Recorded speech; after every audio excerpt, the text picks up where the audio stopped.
All right, sorry, I'm not a great artist, but I'm gonna try to show you guys what happened in that video where they were starting an IV in my arm. So this is someone's arm, this is their hand.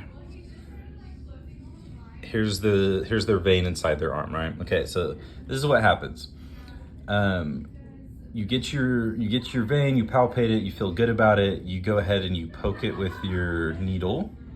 Okay, you hit the vein.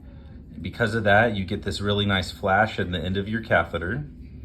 Okay, so you're all excited. You're like, yeah, I did it.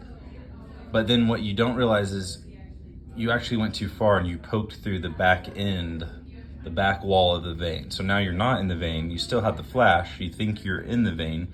So you go ahead and you push your button. You push the button and the needle retracts, okay? So now you're left with just the flexible catheter. But when you start to pull back on your syringe, you're not getting any blood flow and you're like confused because you got such a good flash. All right, and so instead of giving up, which a lot of people do at this point, this is how you save this IV. You simultaneously continue to pull back on the syringe, just giving it a little bit of back pressure, while simultaneously retracting and pulling this needle slowly back. When you're pulling it back, as soon as you've pulled it back far enough to where you're now sitting in the middle, like the lumen of the vein, all of a sudden you'll get this great release and you'll be able to pull back faster and you'll see all this blood start filling up into your syringe.